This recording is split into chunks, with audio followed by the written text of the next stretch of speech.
Semi Terindah, tak lain dan tak bukan untuk bersama dengan kita telah pun berada di Konti IKIM FM. Saya alu-alukan kehadiran yang baga Fadil Ustaz Fahrul Mak Joy di Konti IKIM FM. Assalamualaikum Ustaz. Waalaikumsalam warahmatullahi taala wabarakatuh. Nampak sihat Ustaz ni? Alhamdulillah sihat. Dan Alhamdulillah nak melepaskan rindu juga rakan-rakan pendengar kita.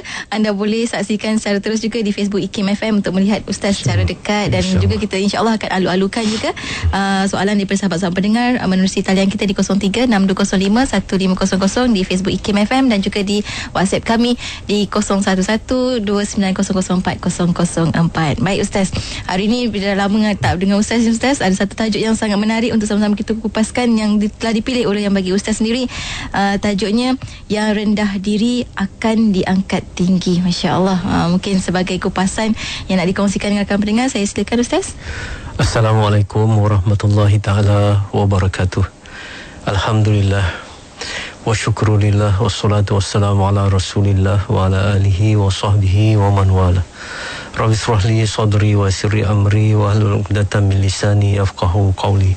Subhanaka la ilma lana illa ma 'allamtana innaka antal alimul hakim.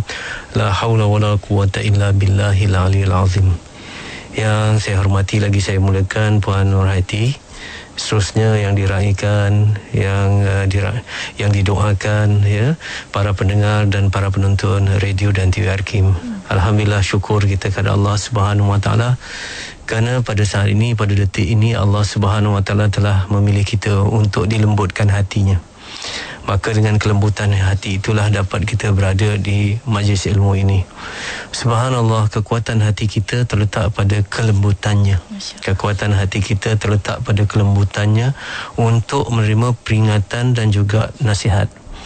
Di situlah kekuatan hati kita. Manakala hati yang paling lemah ialah hati yang keras, hati yang degil, hati yang tegar, tidak mahu mendengar peringatan. Mudah-mudahan Allah Subhanahu Wa Taala akan memberi kekuatan pada hati kita dengan melenturnya, dengan mendidiknya agar sentiasa lembut untuk menerima peringatan dan kebenaran, insya-Allah.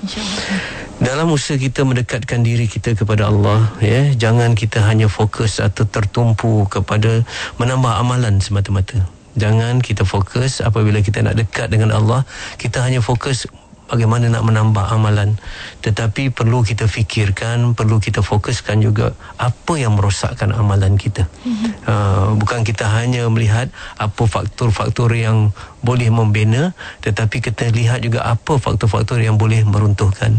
Sebab tu dalam Ihya Ulumuddin, Imam Ghazali menulis muhlikat ada, munjiat pun ada, yang meruntuh pun ada, diterangkan yang membina pun ada. Sebab dalam Islam kalau kita lihat, sejarah telah membuktikan betapa iblis yang sebelumnya orang yang makhluk yang sangat taat, yang begitu gigih beribadah, tetapi oleh kerana takbur, maka dia bertukar menjadi makhluk yang paling kufur dan paling menderhaka kepada Allah Subhanahu Wa Taala. Jadi soalnya sekarang ini dalam hidup kita ni, untuk kita berusaha mendekatkan diri kepada Allah, bukan saja soal ketaatan, tetapi soal-soal apa yang merosakkan ketaatan itu perlu kita titik beratkan. Cuba kita lihat, kadang-kadang ketaatan tu banyak, tetapi ada sedikit saja kederhakaan ataupun yang merosakkan amal. Macam kita lihat susu sebelanga boleh rosak dengan nilai yang setitik, ya. Jadi dalam konteks ini kalau kita lihat amalan kita banyak, macam amalan iblis tadi, na'udzubillah, kalau ada sebesar zarah saja takbur, maka tidak akan masuk syurga. Sebesar zarah saja, jadi dia boleh meruntuhkan segala-galanya, boleh meranapkan segala-galanya. Kita lihat juga ada kata hukama yang saya masih ingat lagi ketika muda-muda dulu ada mendengarnya, bakhilu aduwallah walau kana abidun. Apa maksudnya? Orang yang bakhil itu adalah musuh Allah, ya, walaupun dia seorang abid, ya. Jadi dia abid, tetapi pada masa yang sama dia bakhil, maka itu ada dikatakan musuh Allah. Begitu juga kalau kita lihat di dalam Al-Quran, Allah Subhanahu Wa Taala menegaskan, auzubillahi minasyaitonir rajim, la tubtilu sadaqatikum bil manni wal adza. ya. Jangan kamu batalkan, rosakkan ya sedekah kamu dengan mengungkit-ungkit dan juga kata-kata yang nista. Subhanallah, kalau kita rajin bersedekah itu baik, tetapi apabila kita berkata-kata mengungkit, berkata-kata yang pedih, itu akan membatalkan amal kita. Jadi begitulah kita dalam hidup kita ni ya, ketaatan tidak akan berguna, ketaatan tidak akan bermakna kalau ada ketakburan. Ketaatan tidak akan bermakna kalau ada ketakburan. Justru inilah justifikasi kita berbincang pada pagi ini ya, tentang satu tajuk yang rendah diri akan diangkat tinggi. Maksudnya kita cerita ataupun kita berkongsi suatu yang lawan kepada takbur, iaitu tawaduk ataupun yang dikatakan rendah diri. Apa artinya rendah diri ni ataupun apa artinya tawaduk ni? Tawaduk ni kita merendah diri tanpa menghina diri. Itu ya, ada bezanya kita merendah diri dengan menghina diri. Tidak, Islam menegaskan bahawa kita kena ada sifat, perlu ada sifat rendah diri, tapi bukan menghina diri. Maksudnya kita perlu ada harga diri supaya kita tidak dihina dan diremehkan orang lain. Jadi kena bezakan di situ antara rendah diri dengan menghina diri ya. Rendah diri terpuji, menghina diri dikeji.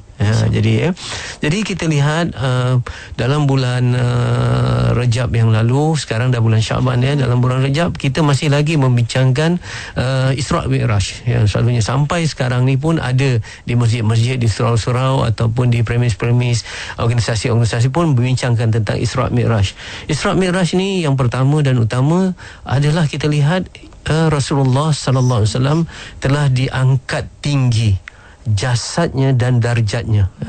Jasad Rasulullah sallallahu alaihi wasallam telah diangkat tinggi sampai ke langit ketujuh dan sampai ke Sidratul Muntaha yang tidak pernah dijejaki oleh makhluk-makhluk yang lain. Artinya jasad Rasulullah diangkat tinggi. Darjat Rasulullah sallallahu alaihi wasallam juga diangkat tinggi kerana Rasulullah sallallahu alaihi wasallam telah mengimami semua para rasul. Rasulullah sallallahu alaihi wasallam telah diangkat tinggi melebihi ketinggian Jibril misalkan kata ya. Jadi Rasulullah diangkat jasadnya tinggi, darjatnya tinggi. Kenapa? Kerana Rasulullah sallallahu alaihi wasallam sangat tawaduk. Rasulullah sallallahu alaihi wasallam sangat tawaduk. Jadi seorang tu apabila dia semakin dia merendah diri, semakin dia diangkat tinggi. Kalau kita tanyakan dalam hidup kita, bilakah masanya kita ni paling tinggi di sisi Allah? Bila kedudukan kita ni paling tinggi di sisi Allah? Kedudukan kita yang paling tinggi kita di sisi Allah ialah waktu kita sujud. Waktu kita letakkan kepala kita, dahi kita yang paling kita muliakan ke tempat yang paling hina, iaitu tempat pijak kaki orang lain ya. Kita letakkan kepala kita situ, di situlah saat yang paling kita tinggi. Ya, yang itu dia kata indahnya sujud, kita berbisik ke bumi tetapi suaranya dengar ke langit ya. Jadi di situlah saat yang paling tinggi. Jadi dalam hidup kita lihat Rasulullah sallallahu alaihi wasallam, semua orang nak kata nak ikut Rasulullah ya, semua orang nak katakan Rasulullah ni sebagai uswah hasanah. Jadi kalaulah kita benar-benar nak mengikut dan nak menteladani Rasulullah sallallahu alaihi wasallam sebagai qudwah hasanah kita, maka kita kena ikut dan perlu ikut soal tawaduknya Rasulullah sallallahu alaihi wasallam.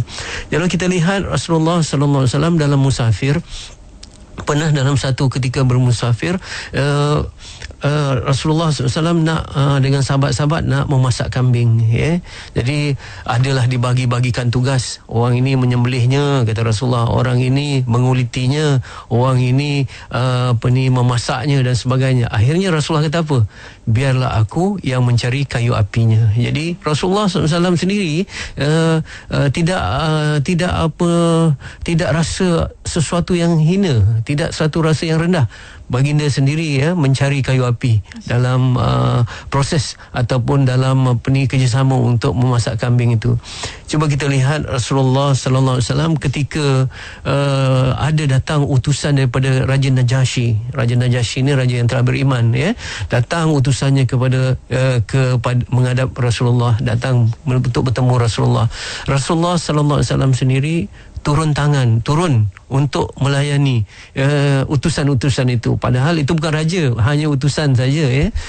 Dan ketika para sahabat kata, biarlah kami yang melayan utusan daripada Najasyi ni. Tetapi apa sebaliknya, Rasulullah sallallahu alaihi wasallam berkata, Rasulullah kata, biarlah aku melayan utusan-utusan ini kerana raja mereka telah melayani sahabat-sahabatku dengan baik. Jadi begitu Rasulullah sallallahu alaihi wasallam. Rasulullah sallallahu alaihi wasallam, rumahnya kalau kita lihat, shilling rumahnya ataupun atap rumahnya boleh dicecah dengan tangan. Ya, ruang rumah Rasulullah tu taklah besar sangat, ya. Kalau kita lihat apabila Rasulullah sallallahu alaihi wasallam nak solat, ya, kadang-kadang terpaksa ditolak kaki isterinya sendiri. Artinya rumah Rasulullah sangat kecil, sangat sempit. Kalau kita katakan lebih besarlah rumah kita yang ada kita sekarang ni, ya. Itulah rumah Rasulullah. Rasulullah sallallahu alaihi wasallam diberitakan oleh putrinya Siti Fatimah Az-Zahra radhiyallahu anha bahawa tak pernah di tahun-tahun akhir kematiannya Rasulullah ni tak pernah kenyang 3 hari. Tak pernah kenyang 3 hari berturut-turut, tidak. Inilah yang pernah Rasulullah SAW ditawarkan untuk khazanah atau kekayaan timur dan barat. Tetapi sebaliknya, apa yang Rasulullah minta? Biarlah aku kenyang 1 hari supaya aku menjadi hamba yang bersyukur, dan lapar pada keesokan harinya supaya menjadi orang yang bersabar. Ini Rasulullah, ya. Seorang yang insan yang sangat tawaduk, hingga kalau kita lihat Sayyidina Umar pernah menangisi melihat keadaan Rasulullah apabila Rasulullah bangun kerana alas tidur ataupun kasur ataupun tempat tidur Rasulullah sallallahu alaihi wasallam tu sangat keras. Ya, apabila Rasulullah bangun, belikatnya tu berbekas. Kita rasa kita tak macam tu, ya. Itulah Rasulullah, sangat merendah diri, sangat tawaduk, dan itulah insan yang paling layak diangkat derajatnya dan jasadnya. Subhanallah. Mari kita lihat sikit sebanyak, ya. Kalau kita lihat di dalam Al-Quran, selain daripada cerita iblis yang aba wastakbara wa kana minal kafirin itu, dia enggan dan akhirnya dia menjadi itu. Begitu juga dalam surah Al-Kahfi, bagaimana seorang pemuda yang ada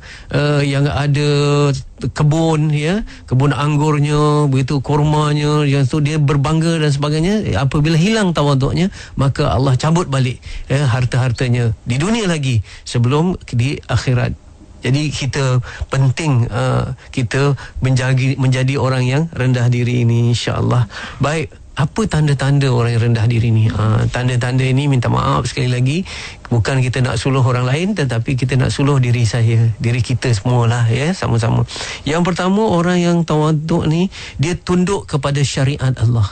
Tu, iaitu peraturan-peraturan hukum hakam Allah. Dia tunduk apa yang Allah Subhanahu Wa Taala perintah, iaitu perintah suruh, dilaksanakan.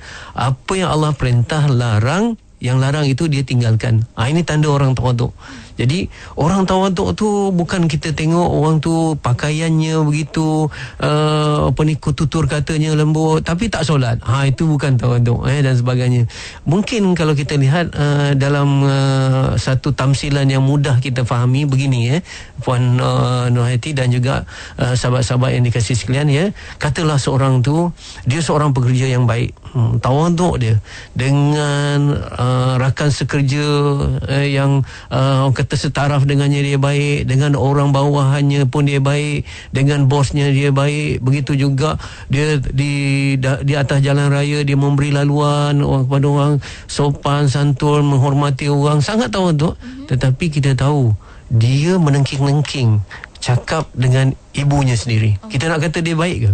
Tak. Walaupun dia tawaduk dengan semua orang, walaupun dia rendah diri pada bos, dengan rakan, pada sesiapa saja dia rendah diri, tapi kalau dengan ibunya sendiri dia menengking-nengking ataupun dia tidak menyombong diri, maka kita tak kata orang tu baik. Begitu juga dalam hidup ni. Kalaulah dengan semua orang kita baik, tetapi dengan Allah kita derhaka, maka kita tak dikatakan orang yang baik. Kita tidak dikatakan orang yang tawaduk. Jadi bukannya orang yang tawaduk orang yang menentang syariat Allah. Orang yang tidak solat, orang yang tidak tutup aurat, orang yang melakukan rasuah, orang yang mengumpat, orang yang memfitnah, artinya itu bukan orang yang tawaduk. Orang yang tawaduk taat kepada syariat Allah. Itu pertama, ya. Yang kedua, apa tanda orang yang tawaduk? Ialah orang ni suka menerima nasihat. Kita ni suka menasihat. Sebab orang mukmin ni dia mendapat manfaat daripada nasihat. fazakir fa inna zikratan fa'al mu'minin, kan? Fazakir, berilah peringatan, kerana peringatan tu memberi manfaat kepada orang mukmin. Jadi artinya salah satu sifat orang mukmin dalam arti kata orang yang tawaduk ialah dia bukan saja boleh menerima nasihat, tetapi dapat manfaat daripada nasihat. Subhanallah, kalau begitu ya, kalau satu tamsilan yang dalam hidup kita selalunya terjadi sebaliknya, ya. Kalau orang memberi nasihat kita, selalu Puan Nurhati dan para pendengar dan para penonton, selalunya mereka akan sebut apa? Kalau menegur kita lah, memberi nasihat, tentulah dia akan tegur kelemahan kita, betul, kekurangan kita ataupun kesalahan kita, betul. Tetapi aneh ya, bila orang tegur kelemahan kita, orang tegur kesalahan kita ataupun orang tegur kekurangan kita, ya, kita marah kepada orang yang menegur tu, orang yang memberi nasihat tu, tegur. Kalau kita buat tamsilan, katalah di tepi kita ni kita tak nampak, tapi di tepi kita betul ada lipan atau kalajengking, ya.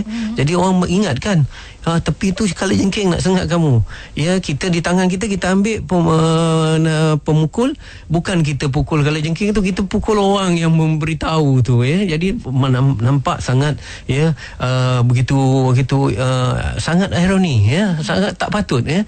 Orang memberitahu kita kelemahan kita, kekurangan kita untuk menyelamatkan kita, tapi sebaliknya orang yang memberitahu tu yang kita pukul, ya. Tapi sebenarnya kalajengking ke lipan ke itu kecil dibandingkan dengan dosa-dosa kita, kesalahan-kesalahan kita, kejahatan-kejahatan yang ditegur melalui nasihat. Sebab adinu nasihah, agama ini letaknya pada kepada nasihat. Jadi sebab itu orang tawaduk dia suka menerima nasihat. Tapi kalau orang tu tak suka menerima nasihat, dia suka dipuji saja, itu bukan orang yang tawaduk. Itu yang kedua. Yang ketiga, kalau kita tengok sebelum saya pergi yang ketiga, ya, orang yang tawaduk ni, orang yang tak boleh menerima nasihat ini, subhanallah, mereka bukan saja dia tak mau nasihat, tak mau mendengar nasihat, orang lain pun dah tak nak nasihat dia lagi dah. Orang tak nak nasihat dah dia lagi. Sebab orang tahu nanti kalau dia nasihat, orang tu dianggap musuh, orang tu dibenci. Jadi akhirnya kita takut dalam hidup ini kalau orang dah takut nak nasihat kita, takut orang tak sayang kita, orang tak sayang kita. Jadi akhirnya kita jadi yang kata king without clothes lah, ya, ataupun raja tanpa baju lah, ya. Itu kita suka puji-puji, akhirnya orang puji saja, walaupun sebenarnya tak ada apa pun pada diri kita, ya, dan sebagainya. Jadi kita takut itu, ya, kita kata. Jadi orang ego bukan saja tak boleh terima nasihat, tetapi orang takut untuk memberi nasihat kepada dia. Jadi ini kita berhati-hatilah dalam hidup kita. Yang ketiga, orang yang tawaduk ini dia tidak akan remehkan orang lain. Dia tidak suka peleceh, tidak suka labelkan orang lain, tidak suka menggelar orang lain. Ini, ya. Jadi hidup kita lihat sekarang ni dalam Facebook ke, dalam Instagram, kita sendiri kadang-kadang, ya, jangan libatkan diri dengan melabel orang, memberi gelaran-gelaran yang kita tak suka dan sebagainya. Dan itu satu. Yang kedua, jangan kita pula suka baca cerita orang melabelkan orang lain. Kadang-kadang subhanallah, kadang-kadang kita tak terlibat tapi kita suka juga dengar benda-benda begini, ya. Jadi subhanallah, ini kalau kita takkan menjadi pendengar yang baik kalau kita suka meremehkan orang lain.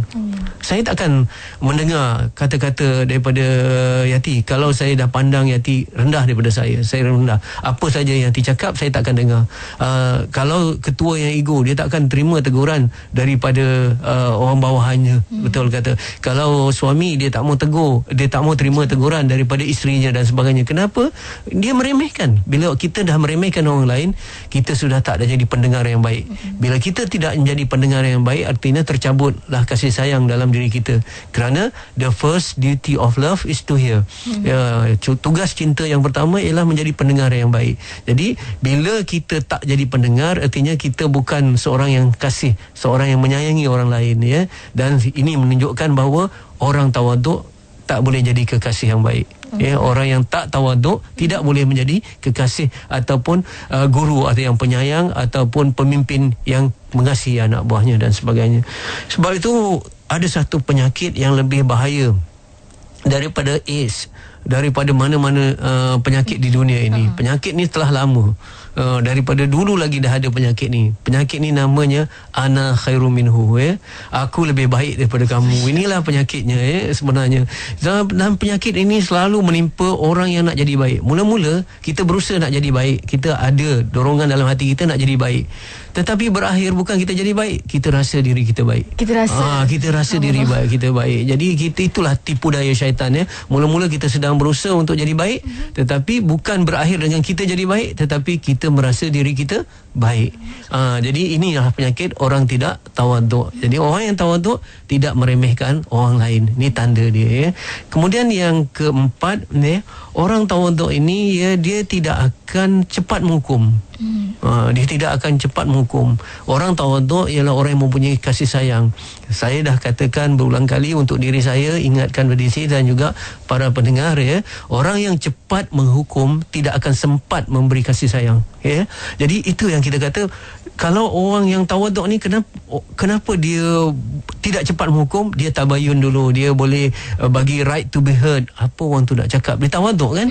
Dia kata nak dengar dulu. Kalau orang tu apa yang buat kesalahan sekalipun, dia diberi hak untuk didengar dan sebagainya. Cuba kita lihat dalam kehidupan Rasulullah sallallahu alaihi wasallam yang tawaduk, Rasulullah bukan saja mendoakan sahabatnya. Rasulullah sallallahu alaihi wasallam bukan saja mendoakan orang-orang yang rapat dengannya, tetapi Rasulullah sallallahu alaihi wasallam sampai sanggup mendoakan musuhnya. Musuh kita sebenarnya berhak atas doa kita.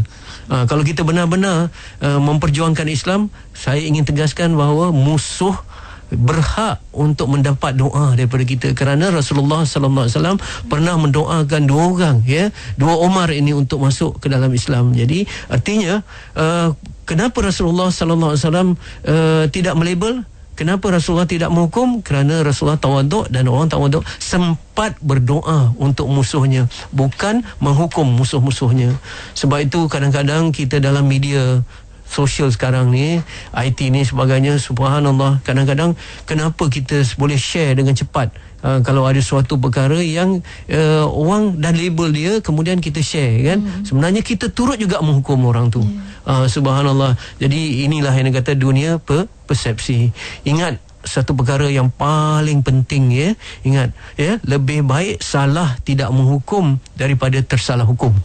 Lebih baik kita ni tersalah kerana tidak menghukum daripada kita tersalah dalam memberi hukuman. Contoh tu, orang tu betul mencuri, dia dah mencuri betul-betul, tetapi kita tak hukum dia, mungkin salah kan, tetapi itu lebih baik daripada dia tak mencuri tapi kita dah hukum dia mencuri ataupun yang lain. Jadi ini kena jaga. Ini akibat tidak tawaduk, dan sebagainya. Dan yang kelima, orang yang tawaduk ini tidak akan membeza-bezakan dalam melayan orang lain, terutamanya dalam melayan tetamu. Dia tak beza-bezakan, dia tidak ada kasta lah pada diri dia tu, tidak, tidak kira pangkat, tak kira harta, tak kira rupa dan sebagainya. Selalu kadang-kadang kita ni kadang-kadang kita terperangkap, kita lebih cenderung kalau orang tu kaya, kita nak raikan. Kalau orang tu kadang-kadang kaya, orang tak suka, tapi yang ada kuasa, orang kata kuasa pun tak ada, tapi orang yang cantik dan sebagainya. Ini biasalah dalam hidup kita, tapi kena jaga. Manusia ni kadang-kadang minta maaf lah, kalau kita nak ambil kucing yang di jalanan pun, kadang-kadang ada 3 ekor kucing, kita ambil kucing yang paling comel sekali, yang paling sihat, yang paling sihat dan sebagainya. Padahal kita kan ambil lah yang paling uzur sekali, kita bela dan sebagainya. Subhanallah. Begitu juga kalau kita tengok dalam hidup kita, orang-orang tawaduk ni dia boleh melayan yang si miskin, yang tak ada nama, yang tak ada kepentingan dengan dirinya. Saya terbaca satu buku, tanda orang itu mempunyai integriti yang tinggi ialah boleh dilihat bagaimana dia melayan orang yang dia tidak ada kepentingan dengannya. Sekali lagi saya tegaskan, orang yang mempunyai integriti yang tinggi, iaitu sifat amanah yang tinggi, boleh dilihat bagaimana dia melayan seseorang yang dia tidak ada kepentingan dengannya. Kalau di sini misal kata, kalau kita datang hakim, kita layan pengarahnya, kita layan DJ-nya, contoh, kita ada kepentingan sebab kita nak bertugas. Bagaimana kita lihat jaga yang ada di muka pintu, bagaimana pekebun-pekebun, tukang kebun yang sedang merapikan pokok-pokok, macam mana kita bagi salam tak dengan mereka, kita tegur tak mereka, kita senyum kat mereka, itu orang yang tawaduk tu begitu. Sebab Rasulullah sallallahu alaihi wasallam bukan saja boleh menegur orang-orang miskin, tetapi Rasulullah boleh duduk sama dengan orang miskin. Ini satu Sebab menegur orang miskin, membantu orang miskin ni biasa, tetapi nak duduk sama dengan orang miskin ni memang satu yang kena ada tawaduk dikatakan, mencabar betul Sebab itu kalau kita tengok seorang itu, kalau dia kagum kepada seorang yang ada harta, dia sangat kagum dan melayan hebat pada orang yang ada kuasa dan ada rupa.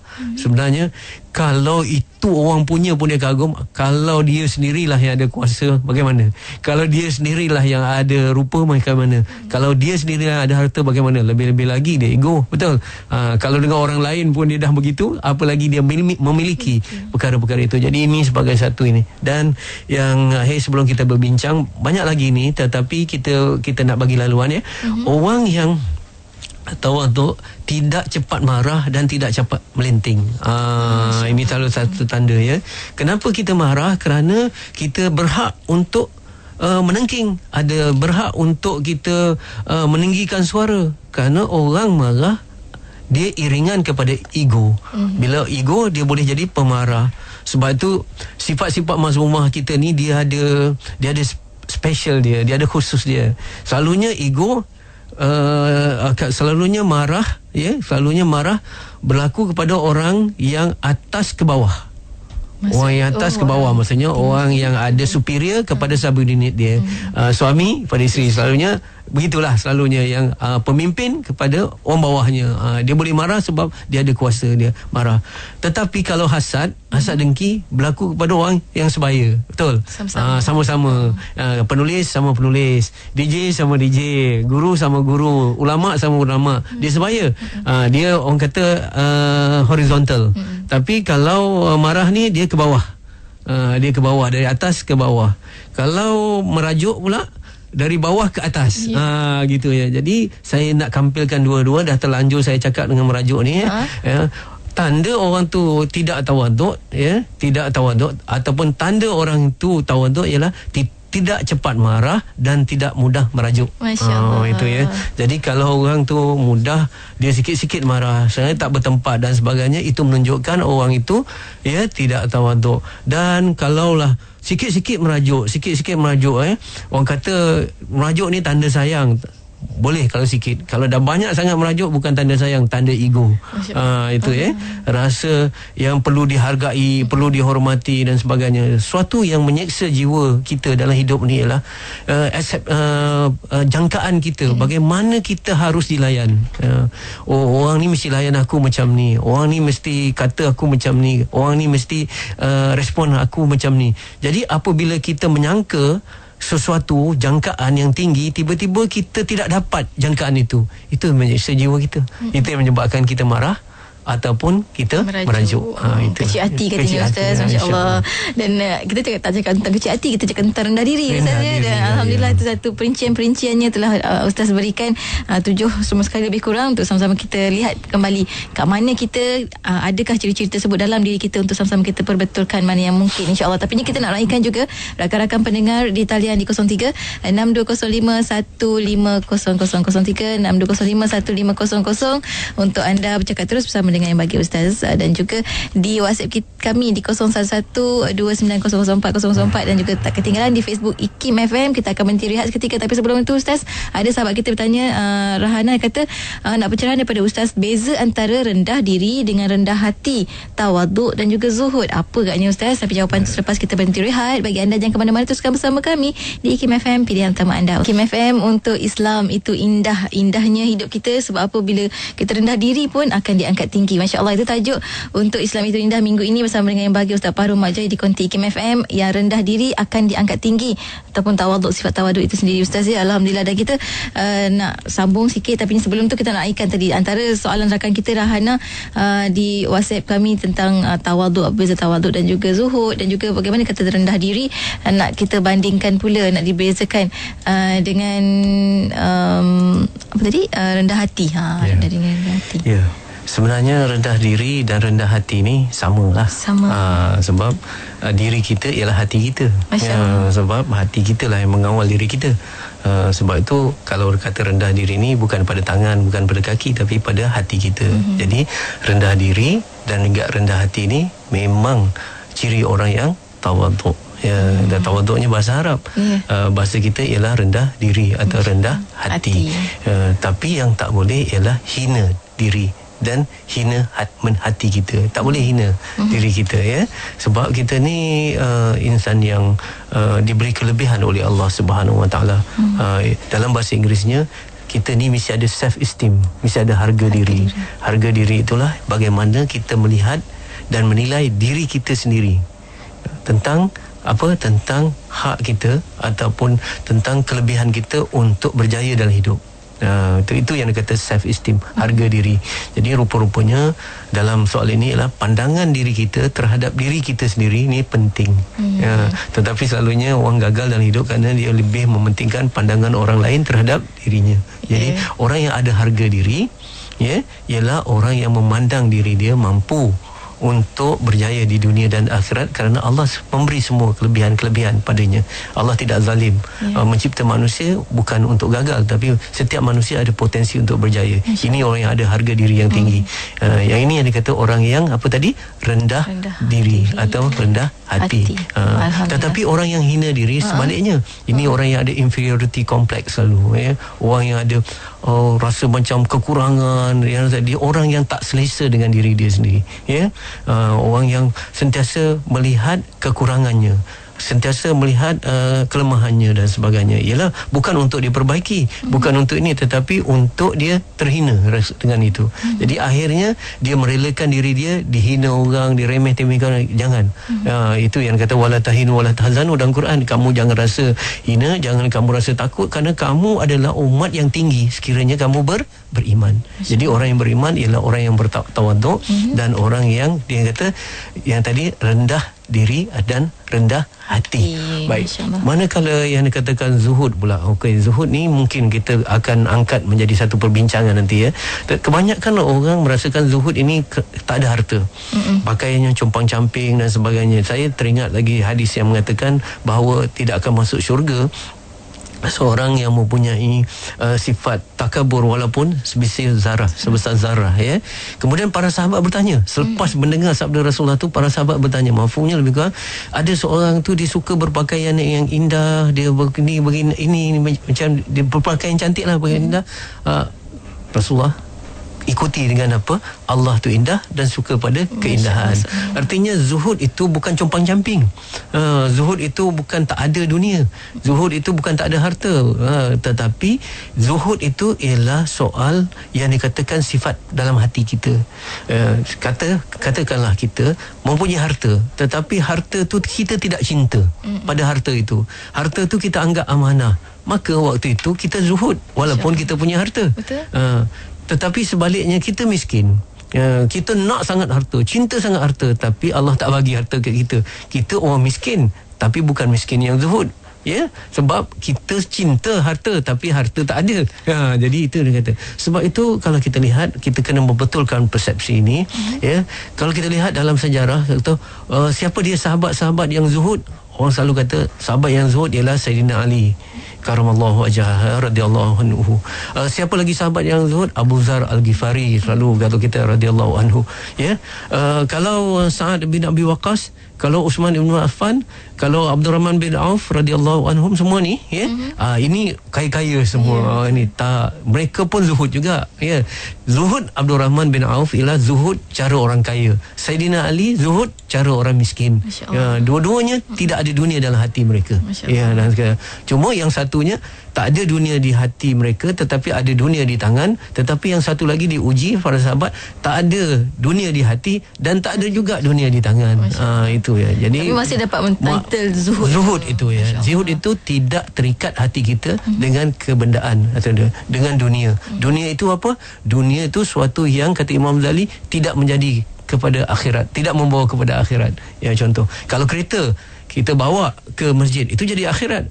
Artinya memiliki kereta itu bukan dunia, ya, bukan dunia. Sebab kereta tu bukan dunia. Kereta tu sudah jadi alat untuk menuju akhirat. Subhanallah. Dan kita nak raikan rakan kita di talian, boleh Ustaz ya? Kita bermula daripada Johor. Encik Khalid, silakan soalannya. Assalamualaikum Ustaz. Wassalamualaikum. Ni ada orang mengatakan bahawa kalau kita nak tawaduk ni kita kira sifat anjing. Pada anjing tu ada sifat tawaduk. Betul ke Ustaz? Tidak penyerahan. Assalamualaikum. Kita sebenarnya Encik Khalid bagus ni kata kita boleh belajar daripada semua.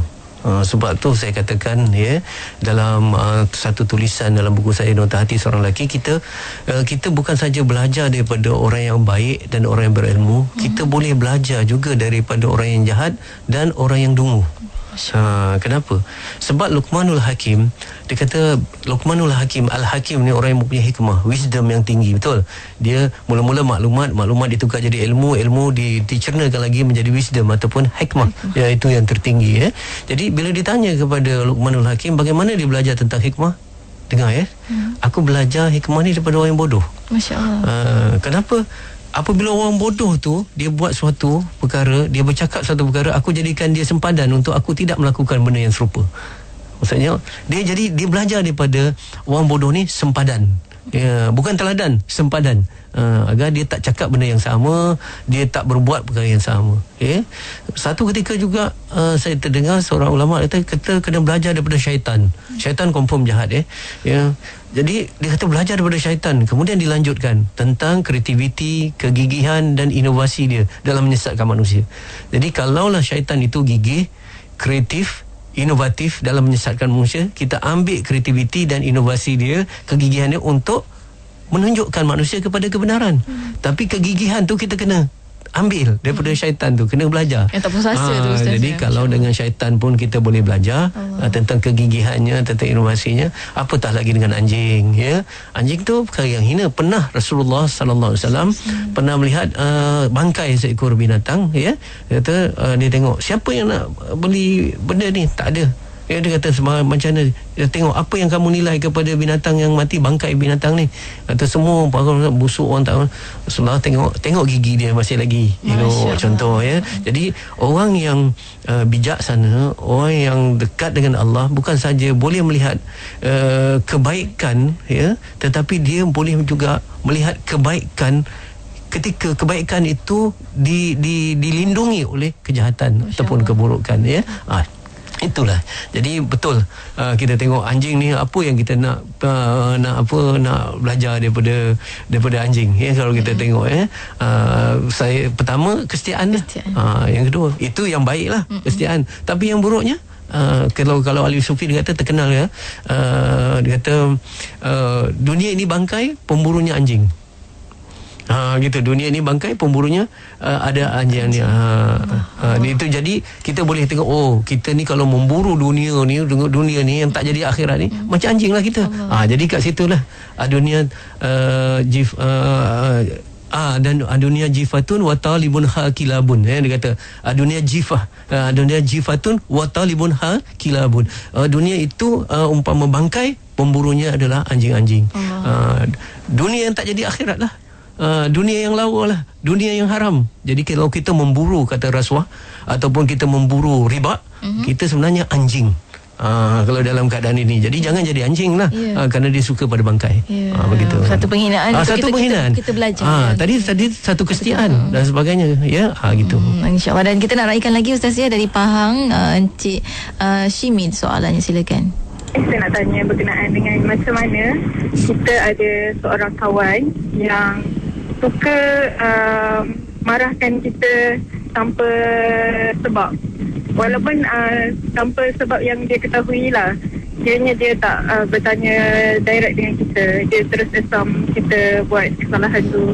Dan macam mana untuk kita katakan tidak kepada kawan kita tu? Macam mana Ustaz? Pertamanya saya boleh menyuluh berdasarkan kata-kata hukama lah. Bukan saya orang kata menempik je dia berkata kan. Hukama ataupun orang yang dekat dengan Allah ni, ketika kamu dimarah oleh hamba Allah yang lain tanpa sebab, mungkin ada sebab, iaitu kamu ada derhaka kepada Allah. Jadi kita tak boleh kata kenapa kawan ni, kenapa isteri kita, kenapa kawan kita tiba-tiba marah je pada kita. Kita tak boleh salahkan orang lain. Dan kita tak boleh cepat-cepat menghukum, oh kita ni tak ada apa-apa salah. Kenapa kita dipersalahkan? Kenapa kita dimarah? Jadi waktu itu kena cari balik. Mungkin kita ada kesalahan dengan Allah tu. Mungkin kita ada kesalahan dengan orang lain. Jadi kita salah kepada A. Kita hina A, tapi yang hina kita balik bukan A, B datang hina kita. Inilah kata. Jadi kita kena selalu menyangka kelemahan diri kita. Jadi kita kena macam ni, Allah tarbiyah kita. Sebab selalu saya tegaskan bahawa Allah mendidik manusia dengan kerenah manusia lain. Gitu. Jadi sebab itu kata di dalam Ihya Ulumuddin, saya masih teringat, aku telah seorang sufi berkata, aku tahu bahawa Allah sedang murka terhadapku apabila kenderaanku bermasalah. Kuda dia hari itu liar. Dia terus dia kata, aku liar hati aku dengan Allah hari ini. Sebab tu kuda ni liar. Itu satu. Yang kedua, itu sudut pandang yang lain. Sudut pandang yang biasa, ni orang biasalah, orang awam kita lah. Kalau boleh orang yang marah tanpa sebab ini dan sebagainya, dan kita kena carilah sebab dia. Bukan sebab tu dari kita, sebab dia nak marah tu. Kita tengok mungkin dia ada problem, mungkin dia ada sakit, mungkin dia ada masalah yang lain, dia lepaskan kita. Jadi kita ni jadi punching bag dia lah. Sebab kita sahabat rapat dia. Jadi relakanlah. Kalau kita betul nak bersahabat dengan dia, betul tak? Kita dengan bersahabat ni dia lain dengan teman atau kenalan. Kenalan ambil yang baik-baik, teman ketika baik aja. Tapi sahabat ni yang buruk daripada sahabat pun kita ambil, yang susah sahabat pun kita sama-sama menanggungnya. Itulah saya kata. Jadi itulah saya kata. Jadi kalau kita tak boleh nak cakap, nak marah dan sebagainya, tulis surat. Itu saya, kenapa kau marahkan aku tadi gini gitu. Jadi kita sampaikan begitu. Jangan layan api dengan api. Dia akan membara. Kena berlabang dia dada akan juga, menyala. Ustaz. Dan kita nak yang satu lagi, Ustaz, boleh daripada Melaka, Puan Aminah, silakan. Apa Ustaz cakap tadi ada mengenai ada kena-mena dengan diri saya dan keluarga. Jadi suami saya begitulah yang Ustaz baru kata, ada bersifat ego, tak boleh ditegur. Jadi dia punya perangai itu berturun kepada anak saya. Jadi anak saya sekarang bujang, bekerja, jadi menghadapi masalah yang ditekan oleh macam kawan-kawan dia, bos dia. Jadi dia macam orang yang hilang pedoman. Itu saya nak minta Ustaz, daripada Ustaz nasihat, macam saya nak ibu dia nak nasihat pada anak saya pada balik kepada jalan yang benar. Inilah hati ibu dan hati isteri Subhanallah, ini paling suci, hati ibu, hati isteri lah Jadi kita ucapkan tahniah kerana rintihan itu pun didengar oleh Allah. Dan rintihan itu juga satu doa sebenarnya Jadi pertama beginilah, kadang-kadang ada isteri yang jadi motivator, ada ibu yang ustazah. Jadi boleh keluarlah firman Allah, hadis-hadis, kata-kata, ungkapan-ungkapan yang mempunyai pengajaran. Tapi kita ibu biasa, isteri biasa dan sebagainya. Tetapi Allah Subhanahu Wa Taala telah menguatkan kita Sebenarnya ada satu kekuatan yang pada kita, iaitu doa. Doa tu saya dah doa, tapi sebenarnya mungkin kita dah doa tapi kita tidak benar-benar berdoa ini yang selalu saya ambil kata-kata daripada Ustaz David Liu Kalau boleh kita berdoa untuk suami kita berdoa untuk anak kita ni sampai menangis-nangis, sampai merintih-rintih, menangis-nangis, kita hendakkan ini, insya-Allah. Air mata yang kita keluarkan tu bukti kesungguhan, dan insya-Allah. Dan tu saya kata, gunakan kekuatan kita tadi tu saat kita yang paling hampir dengan Allah ketika sujud. Ketika ditanya kepada Rasulullah, nak buat apa waktu sujud? Banyak doa. Jadi mungkin ibu tolong bangun malam, doakan untuk suami sekaligus untuk anak, yang insya-Allah saya kata biar bisik-bisiklah ke bumi. Insya-Allah suara kita akan kedengaran di langit tu, kekuatan doa. Satu lagi, kekuatan sedekah. Sedekah pun penting. Bahkan kadang-kadang sedekah tu lebih mustajab daripada doa. Jadi kita pergilah buat apa. Sedekah tak perlu banyak, tak perlu dengan duit. Kita masak ke sikit-sikit lebih, kita bagi ke surau, kita bagi ke tempat orang yang memerlukan, ataupun kita ada duit itu, sedekah ini adalah supaya suami berubah, supaya niatkan begini sebenarnya. Sebab doa kita mustajab, sedekah kita lebih mustajab daripada doa. Sebab tu ada ulama kata doa yang saya dengar didikan para orang yang alim, dia kata sedekah lebih tajam daripada doa. Masya Allah, subhanallah. Dan Masya Allah Ustaz, masa sekejap saja berlalu, tapi je sedikit hujung untuk titipan rakan-rakan kita. Orang yang tawaduk ni ada orang yang tenang, dan dia akan memberi ketenangan. Ketenangan ini tak payah ditunjukkan, tapi dapat dirasa. Apabila kita bersama dengan orang tawaduk, kita akan dapat tenang. Dan saya teringat, sebagai saya nak akhirkan kata-kata bahawa Allah suka orang yang tawaduk, Rasul suka orang yang tawaduk. Orang yang tawaduk sentiasa dalam petunjuk kerana dia suka mendengar nasihat. Orang yang tawaduk sentiasa mendapat ilmu kerana dia tawaduk, ilmu jatuh pada hati yang merendah diri. Kemudian orang tawaduk disukai oleh ramai orang kerana dia tenang dan memberi ketenangan. Kita marilah kita sematkan kata-kata ini di hati sebagai pengakhiran. Minta kita ni dipandang rendah oleh diri kita sendiri. Minta kita ni sederhana pada pandangan orang lain, dan minta kita tinggi pada pandangan Allah. Jadi kita minta biarlah diri kita ni kita pandang rendah pada diri kita sendiri, jangan ego, dan sederhana pada pandangan orang lain. Pandangan orang lain tengok kita sederhana, dan sebagainya, tetapi yang kita paling minta ialah supaya kita tinggi pada pandangan Allah Subhanahu Wa Taala. Sekianlah, mudah-mudahan ada kebaikannya, insya-Allah. Masya-Allah, alhamdulillah. Itu kata, bila kata tenang akan menang Ustaz, menang. Sebab kata yang rendah diri akan diangkat tinggi. Itulah yang Ustaz bawakan pada hari ini. Alhamdulillah, terima kasih banyak Ustaz atas ilmu yang diberikan, sangat besar manfaatnya, insya-Allah untuk diamalkan untuk saya dan juga rakan-rakan yang lain, insya-Allah. Terima kasih banyak Ustaz. Sampai kita bertemu lagi lain masa. Assalamualaikum Ustaz. Waalaikumsalam warahmatullahi taala wabarakatuh.